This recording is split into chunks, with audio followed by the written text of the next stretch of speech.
Buenas tardes, soy Dalia Mirolisa de León. En esta ocasión les vamos a presentar un video en el cual trataremos diferentes temas sobre organulos y procesos que se dan en las células y en las partes de la misma, como es el núcleo. Por ejemplo, vamos a hablar del núcleo, vamos a hablar de sus partes, vamos a hablar de la envoltura nuclear, vamos a hablar de los poros del poro nuclear, vamos a hablar de la importancia de las funciones que tiene el núcleo. Entonces, después de esto vamos a tratar el tema de los nucleótidos. Vamos a hablar de los dos tipos de nucleótidos que tenemos ADN y tenemos ARN. Entonces, que llamamos ADN cuando tiene una azúcar desoxirribosa y ARN cuando tiene una azúcar ribosa. Entonces, después de ahí vamos a pasar a lo que es la replicación de ADN, la cual es semiconservativa, la misma se da en el núcleo de la célula. Entonces, después de que hablemos de la replicación, vamos a hablar de la transcripción, que es, vamos a decir que es cambiar el lenguaje de ADN a ARN, porque es el que los ribosomas reconocen para poder en la traducción convertir ese ARN a proteína. Entonces, después vamos a tratar lo que es la membrana plasmática. Vamos a hablar de cada una de las partes de la membrana plasmática, como son las proteínas que contiene. Por ejemplo, tiene las proteínas integrales, las alfa, tiene los glúcidos, que son dos tipos de glúcidos. Tenemos el glúcido que es combinado con un lípido, glucolípidos, y tenemos el glúcido que es combinado con una proteína, que es glucoproteína. Entonces, ambos forman lo que es el glucocáliz. Vamos a hablar de eso.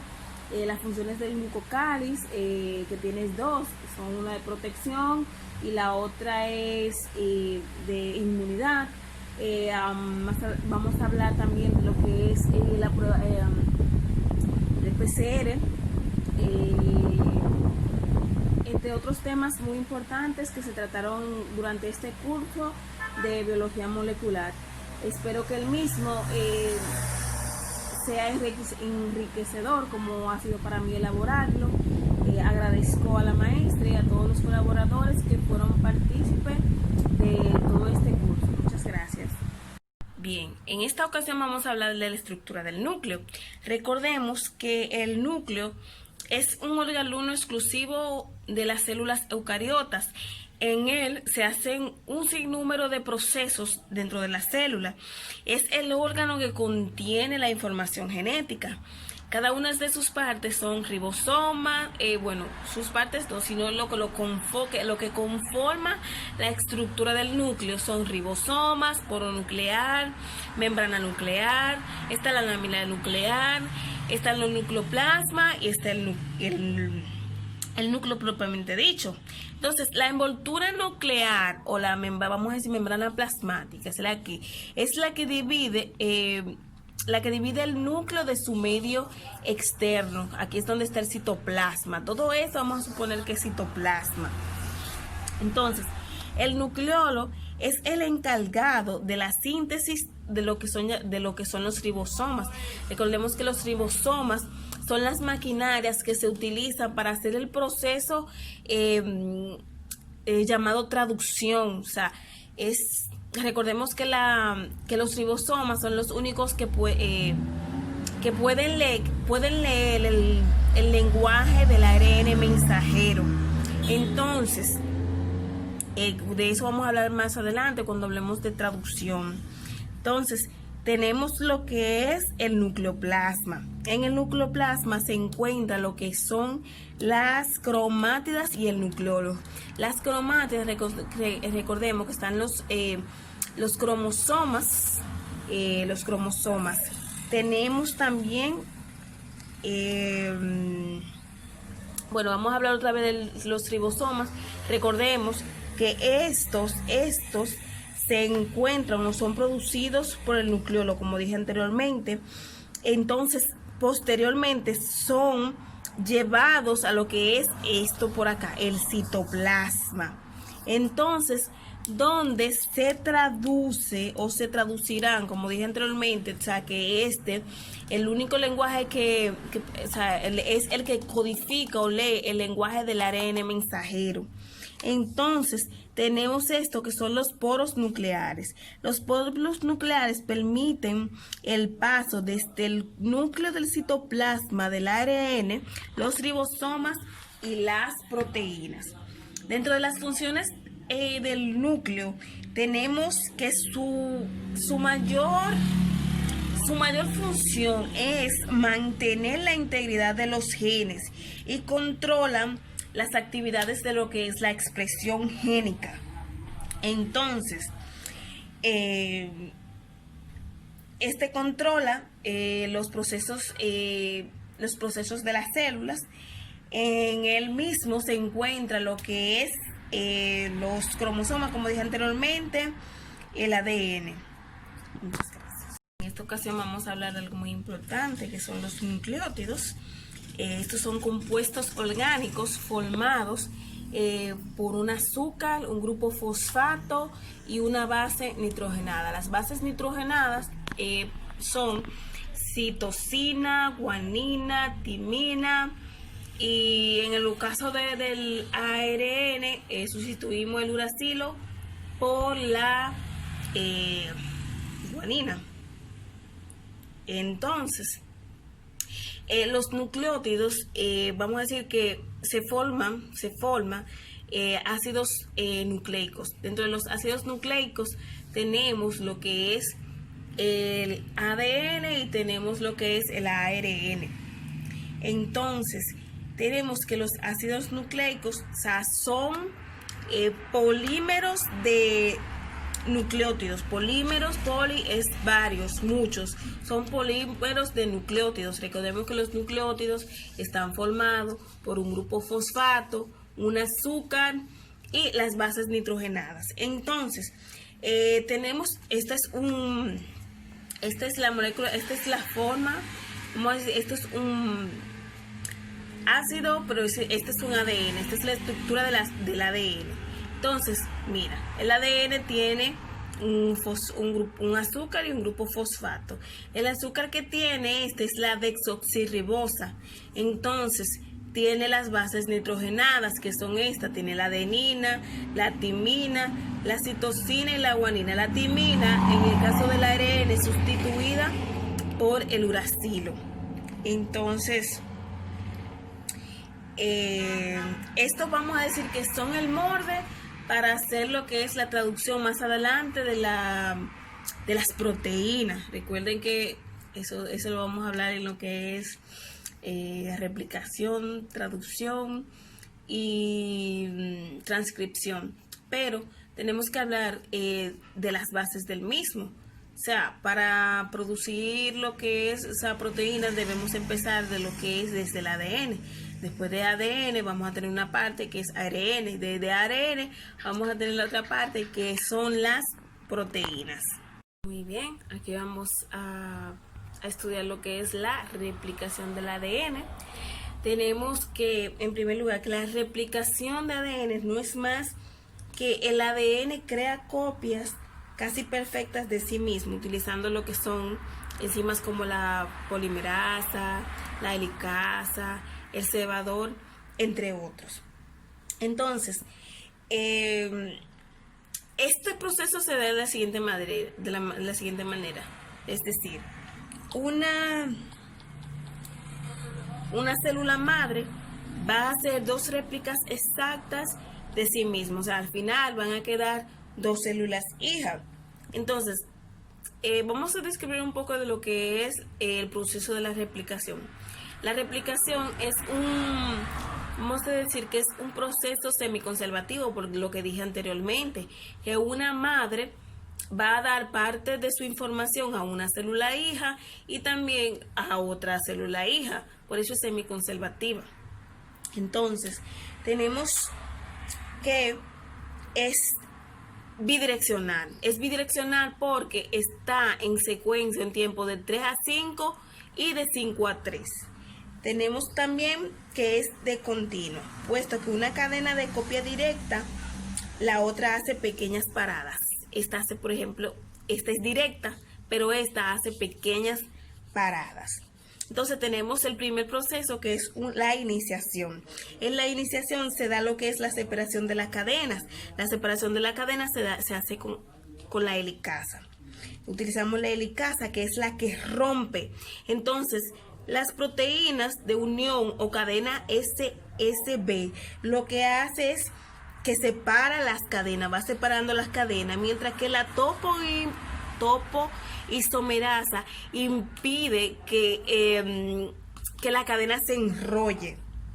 Entonces, tenemos la siguiente etapa, que es la elongación. Entonces, en la elongación se añade ADN o llamados fragmentos de Kawasaki a través de un cebador, y tenemos que al final se da lo que es la finalización. En la finalización se separan las horquillas de replicación. Entonces, se necesita para hacer eso lo que es una ligasa. Esa es otra enzima que como por ejemplo, este cebador va generando fragmentos de Kawasaki. Entonces, ¿qué hace la ligasa? La ligasa va uniendo esos espacios. Entonces, la ligasa hace algo muy importante, que es que corta esos fragmentos de Kawasaki y los sustituye, por un ADN, puesto que si no lo hiciera, en realidad estuviéramos formando lo que son mutantes, porque imagínense. Entonces, al final, ¿qué me queda de este proceso? Me van a quedar 2 células hijas con copias de la madre. Esto se llama lo que es replicación del ADN. Entonces, ahora vamos a hablar de lo que es la transcripción. La transcripción es un proceso que ocurre en el núcleo donde está el ADN. Este consiste en pasar la información del núcleo en ADN a otro lenguaje. Entonces, una vez está convertido este lenguaje en ARN, es llevado hacia el citoplasma. Entonces, para pasar esta información así de ADN a ARN, lo que ocurre es que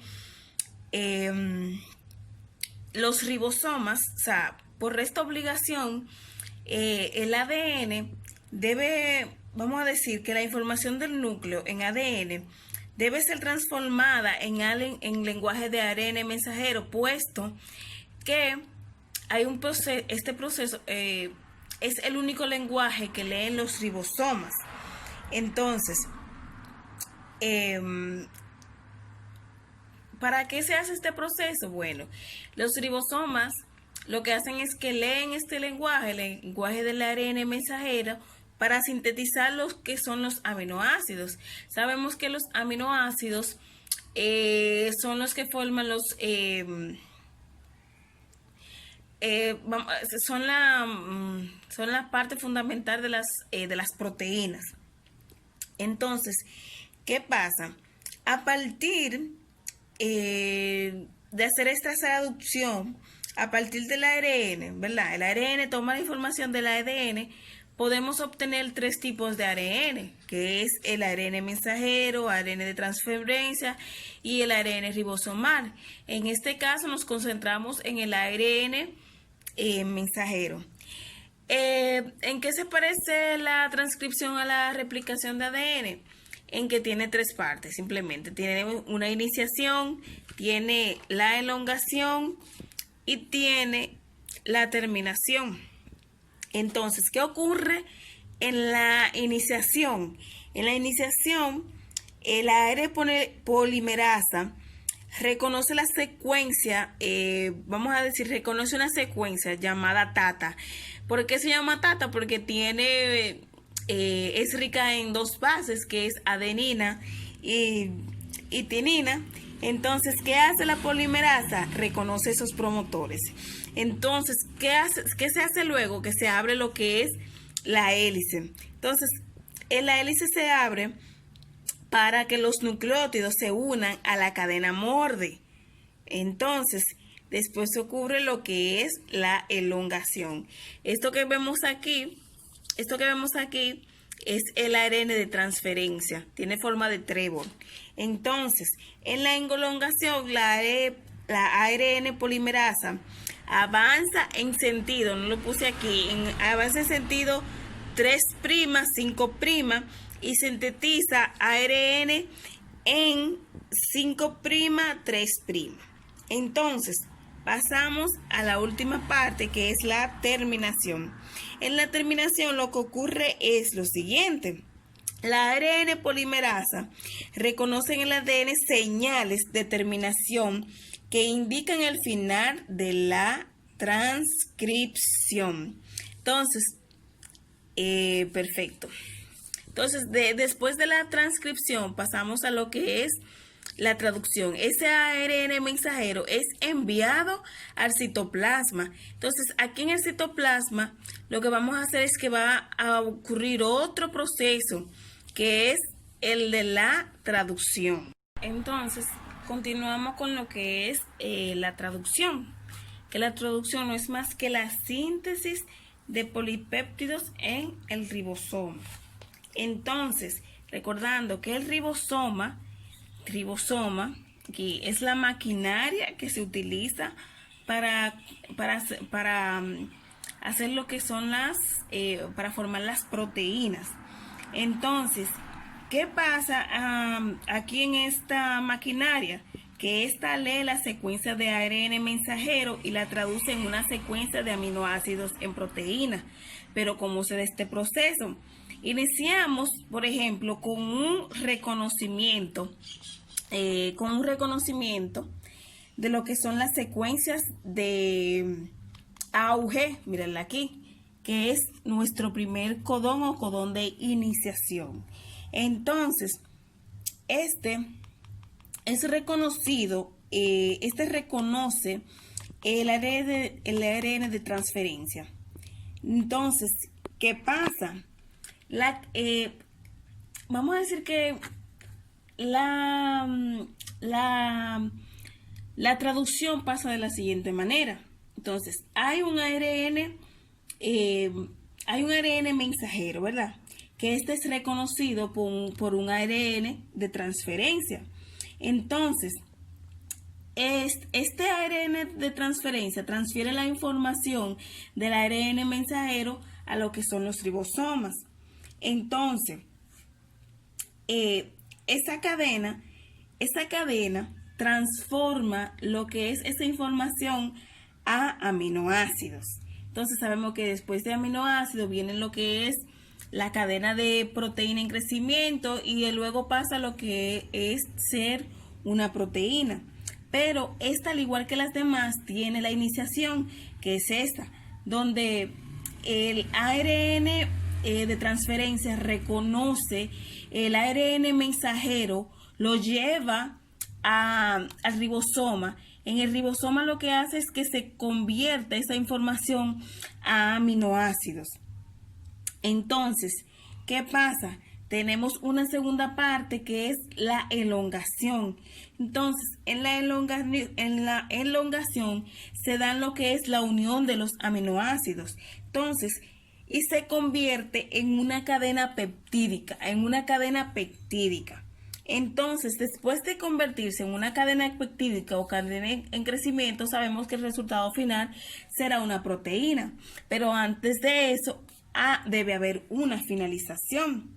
En la finalización ya no va a haber ARN de transferencia, sino que vamos a tener los codones de finalización. Puede ser UAT, UAG, mira como el que tenemos aquí es CAU, que es TSA, sí.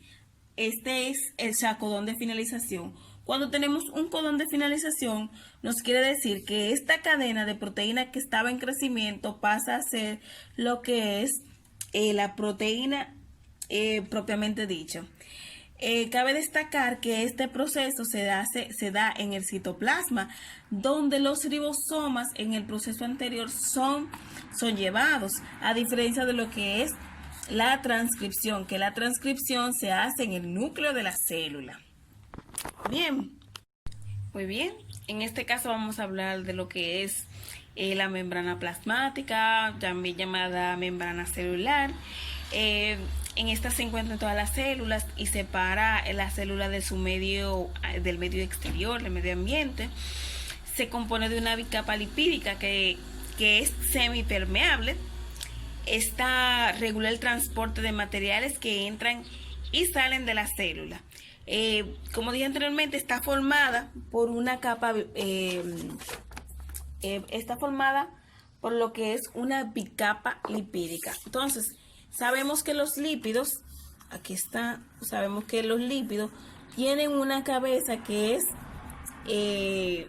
hidrofílica, es decir, le gusta el agua o hace empatía con el agua, y las colas de la misma son hidrofóbicas, no hacen empatía con el agua. Entonces tenemos la cabeza, que son hidrofílicas, y las colas, que son hidrofóbicas. Cabe resaltar que ella hace una especie de movimiento para evitar que el medio extracelular se mojen, hacen como un reordenamiento. Ellas se van formando y hace como un círculo para evitar que sus colas se mojen. Entonces, dentro de la misma membrana celular está compuesta por un sinnúmero de proteínas. Hablamos anteriormente cómo se obtienen las proteínas en lo que es el proceso de traducción. Recordemos que las proteínas tienen diferentes funciones, como es de sostén, como es el, Dios mío, ¿cómo se llama? El colágeno. También hay un sinnúmero de funciones, también como están las hormonas, que también son proteínas, entre otras. Entonces, dije anteriormente ya que está compuesta por fosfolípidos, que los mismos forman una bicapa lipídica, porque son dos capas tipo sándwich de lípidos. Entonces, está un componente muy importante que no lo mencioné, que es el colesterol, que el colesterol le aporta lo que es rigidez. Si dejamos la membrana plasmática sola con los fosfolípidos, esta sería fluida, es decir, no tuviera rígida. Entonces, como no tuviera rígida, no tuviera no en un solo lugar, sino que sus paredes no estarían tan rígidas, ¿verdad? Entonces, están las proteínas, que son muy importantes. Tenemos una proteína periférica, tenemos una integral, tenemos una de canal. Recuerde que en estas proteínas se dan el tipo de transporte activo y pasivo. También se dan lo que son las bombas de sodio. Tenemos proteínas integrales, alfa hélice. Tenemos proteínas globulares también, proteínas globulares. Entonces, ¿qué permiten las proteínas? Como yo dije anteriormente, son diferentes. Hay de canal, hay integral. ¿Qué hacen estas? Estas permiten el transporte de sustancia desde su medio extracelular al interior de la célula. Entonces, están también los glicolípidos. Los glicolípidos tienen una función importante. Entonces, los glicolípidos están, pero también están las glucoproteínas. Estos son glúcidos. Los glúcidos, cuando el glúcido se combina con un lípido, se llama glicolípido. Entonces, cuando se combina con una proteína, se llama glicoproteína. En conjunto, ellos dos forman lo que llamamos el glucocáliz. ¿Qué hace el glucocáliz?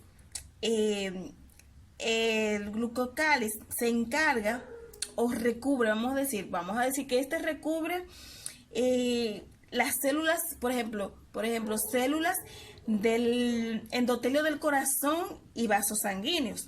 Entonces, el glucocáliz tiene dos funciones importantísimas, que es una de protección y otra de inmunidad. ¿Qué hacemos con con la protección. O sea, nos protege de daños físicos y químicos. Entonces, ¿qué hacemos con la inmunidad? La inmunidad, por ejemplo, la glicoproteína tiene receptores. Estos receptores reciben señales, ¿verdad? Para el reconocimiento de patógenos. Entonces, con ese reconocimiento de esos patógenos, ¿qué va a hacer? Como tiene una selección selectiva, lo que hace es que va a crear los mecanismos para defender las células de agresores, de agresores patógenos. Entonces, también, eso es en conjunto estas dos, glucocálix. Pero también las glicoproteínas tienen un papel muy importante, que es que permiten la comunicación entre células, para pasar información o cualquier otro requerimiento que necesite la célula. Entonces, tenemos que la función de la membrana, como dijimos anteriormente, consiste en limitar a la célula. ¿Cómo así? O separarla del citoplasma, separarla de aquí del citoplasma y los organelos del medio que los rodea. Es importantísima la membrana plasmática o la membrana celular.